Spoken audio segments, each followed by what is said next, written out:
Perang Aceh 1873 sampai 1904. Latar belakang: setelah menguasai Sumatera Barat, Belanda berencana menaklukkan Aceh. Mengapa Belanda ingin menguasai Aceh? Jawabannya, Belanda ingin mewujudkan Pax Netherlandica, yaitu sebagai berikut. Pertama, menguasai seluruh Nusantara, termasuk Pulau Sumatera, serta membebaskannya dari segala pengaruh dan intervensi negara-negara lain, seperti Inggris, Prancis, dan Amerika Serikat. Pax Netherlandica itu demi kepentingan ekonomi. Belanda tidak mau ada pesaing lain yang mengganggu kebijakan monopolinya di Nusantara, termasuk Aceh. Yang kedua, memperluas akses seluas-luasnya bagi pengusaha-pengusaha swasta asing untuk melakukan kegiatan ekonomi di Nusantara, terutama untuk membuka perkebunan dan pertambangan. Dalam kurun waktu itu, Belanda menerapkan kebijakan pintu terbuka di Hindia Belanda atau Nusantara. Sudah sejak tahun 1820-an, Aceh berkembang menjadi sebuah kekuatan politik dan perdagangan. Aceh memang sangat strategis secara ekonomi. Wilayah ini merupakan penghasil lebih dari separuh penghasil lada dunia. Belanda ingin menguasai perdagangan lada. Dalam perkembangan selanjutnya, yaitu sejak tahun 1880-an, motivasinya bertambah, yaitu ingin menguasai sumber minyak di wilayah utara Aceh. Sementara itu, Traktat London tahun 1824 tetap memungkinkan Inggris berdagang secara leluasa di Pulau Sumatera. Pendiri Penang pada tahun 1786 dan Singapura pada tahun 1819 membuat hubungan perdagangan Inggris dengan Sumatera semakin luas. Bagi Inggris, wilayah Aceh, Bengkulu, Palembang, dan Tanah Minang sangat berharga untuk dilepas.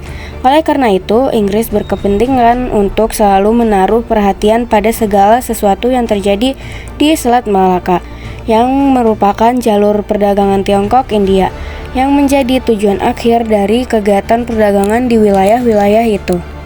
Ketakutan Inggris terhadap intervensi negara Eropa lain bertambah besar. Pada saat yang sama, kebijakan Inggris berubah drastis. Inggris merasa lebih baik menyerahkan Aceh kepada Belanda daripada kepada Prancis atau Amerika. Maka terjadilah pertukaran besar antara Inggris dan Belanda melalui Traktat Sumatera tahun 1871 yang berisi antara lain sebagai berikut.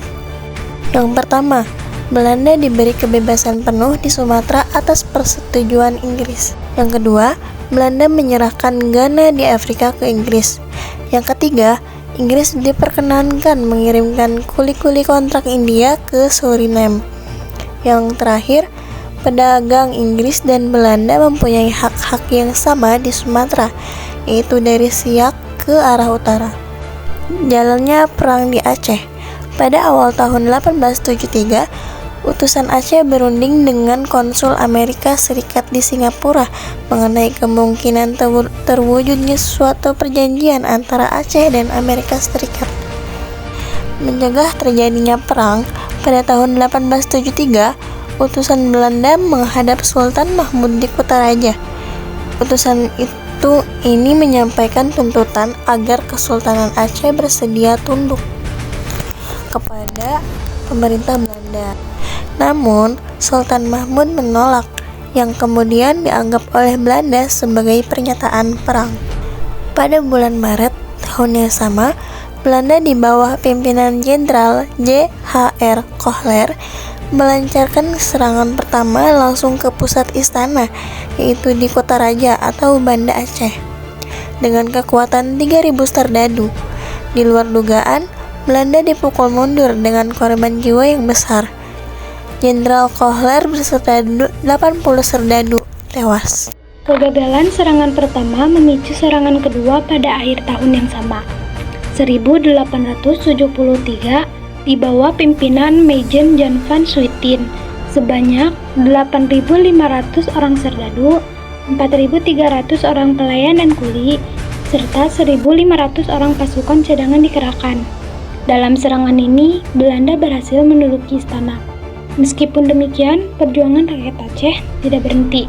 Sultan Mahmud dan para pengikutnya keluar dari Banda Aceh dan mundur ke wilayah-wilayah pegunungan. Belanda merasa telah memenangkan perang dan lantas mengumumkan kepada dunia luar bahwa Aceh berhasil dikuasai dan kesultanan dihapuskan. Di tengah perjuangan gerilya, Sultan Mahmud wafat karena kolera. Ia digantikan oleh tuanku Muhammad Daud Shah dengan gelar Sultan Ibrahim Mansur Shah 1875 sampai 1907. Meskipun terjadi pergantian pemimpin, perlawanan rakyat Aceh tetap berlangsung dengan sengit. Hal ini membuat Belanda harus menerapkan strategi baru, yaitu memblokade pelabuhan-pelabuhan Aceh dalam rangka mematikan sumber ekonomi dan pendapatan kesultanan. Karena sumber ekonominya terancam oleh blokade, para penguasa pelabuhan Aceh mengambil sikap berpura-pura tunduk kepada Belanda, sehingga blokade dibuka kembali. Pendapatan yang mereka peroleh kemudian digunakan untuk membantu pasukan Aceh yang berada di pedalaman-pedalaman. Gagal dengan strategi blokade, Belanda menerapkan strategi penaklukan total. Mereka bergerak maju dengan menyerang dan membakar desa-desa. Rakyat melarikan diri ke pegunungan dan melanjutkan perlawanan. Pada sekitar tahun 1801-an, perlawanan gerilya mulai didominasi oleh para ulama seperti Teuku Cikditiro 1836 sampai 1891 dan sebagian bangsawan seperti Teuku Umar 1854 sampai 1899 dan istrinya Cut Nyadien 1848 sampai 1908. Perlawanan yang konsisten dengan taktik gerilya telah memakan banyak korban jiwa dan keuangan Belanda. Mereka merasa belum menguasai apapun selain Kutaraja. Oleh karena itu, dalam rangka penghematan pada tahun 1884 sampai dengan 1885, markas besar Belanda di Batavia memerintahkan agar perang dihentikan. Kesempatan ini dimanfaatkan rakyat Aceh untuk berkonsolidasi. Alhasil, banyak wilayah pedalaman akhirnya kembali ke genggaman mereka. Di tengah situasi damai itu, pada tahun 1893, secara mengejutkan, Teuku Umar dan pasukannya menyerah kepada Belanda. Belanda menyambut gembira, bahkan langsung mengangkatnya sebagai panglima perang. Selain itu, pasukannya diberi senjata serta pembekalan lengkap. Hanya berselang 3 tahun setelah peristiwa tersebut, pada tahun 1896, Teuku Umar dan seluruh pasukannya kembali bergabung dengan rakyat Aceh, melancarkan serangan bergerilya terhadap Belanda. Atas saran C. Snol Hurgrons pada tahun 1857 sampai 1936, penasihat utama pemerintah kolonial dalam hal masalah Islam, Belanda mengubah strategi. Hurgronje mengusulkan satu-satunya cara menguasai Aceh adalah meredakan perlawanan dari kaum ulama yang fanatik. Mereka harus dikalahkan. Sementara itu, untuk menjaga kestabilan, pemerintah Belanda harus menjalin kerjasama dengan para ule balang, yaitu pemimpin adat atau golongan sekuler. Kali ini perang dipimpin oleh J. B. van Heutz pada tahun 1851 sampai dengan 1924. Langkah pertama Van Heutz adalah mencari kaum ule balang untuk bekerja sama.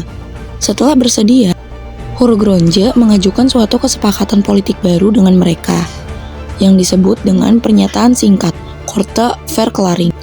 Isinya bahwa penguasa Aceh mengakui kekuasaan Belanda serta tunduk pada perintah-perintahnya.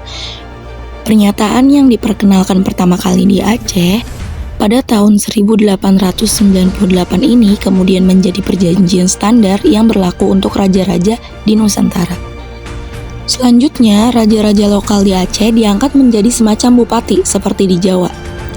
Perjanjian serta persekutuan Belanda dengan para ule-ule balang mengakibatkan terjadinya perpecahan dan pertumpahan darah yang lebih besar di antara rakyat Aceh. Pasca persekutuan itu, misalnya, Belanda membentuk pasukan Marsose, yaitu pasukan gerak cepat untuk menghancurkan kantong-kantong pertahanan rakyat Aceh. Pasukan inilah yang menewaskan Tengku Umar pada tahun 1899 ketika Belanda melancarkan serangan ke Meulaboh. Pada tahun 1903 dibentuk suatu pemerintahan yang lebih stabil yang didasarkan pada persekutuan dengan para ule balang. Pada tahun yang sama, Sultan Ibrahim Mansur Shah atau Tengku Daud Shah menyerah. Namun, ia tetap menjalin hubungan dengan para gerilyawan. Pada tahun 1907, ia merencanakan suatu serangan terhadap garnison Belanda di Banda Aceh, namun gagal. Ia kemudian ditangkap dan diasingkan. Perlawanan dilanjutkan oleh Cut Nyak Dien dan berakhir ketika Cut Nyak Dien ditangkap tahun 1905 lalu diasingkan ke Sumedang, Jawa Barat sampai wafatnya tahun 1908. Perlawanan rakyat dengan skala yang lebih kecil terus terjadi setelah itu. Pada masa pendudukan Belanda, Aceh dikembangkan menjadi daerah budidaya tanaman ekspor. Daerah Tanah Gayo, Aceh Tengah misalnya dikembangkan sebagai pusat budidaya tanaman kopi, tembakau, dan damar dengan tempat pengolahan kopi dan damar dipusatkan di kawasan Tekangan. Selanjutnya daerah Tamiang dan Langsa dikembangkan sebagai tempat budidaya karet sejak 1907. Tamiang juga dijadikan daerah perkebunan kelapa sawit sejak sekitar tahun 1911. Karet dan kelapa sawit baru mulai ditanam di Aceh Barat sejak tahun 1919. Sementara itu, sumber minyak di Langkat mulai dikelola sejak tahun 1898. Sebelumnya, pada tahun 1865, perjanjian tembakau di Delhi ditandatangani Belanda dengan Sultan Delhi. Pada waktu itu, baik Delhi, Serdang maupun Langkat merupakan bagian dari wilayah yurisdiksi atau kekuasaan Kesultanan Aceh.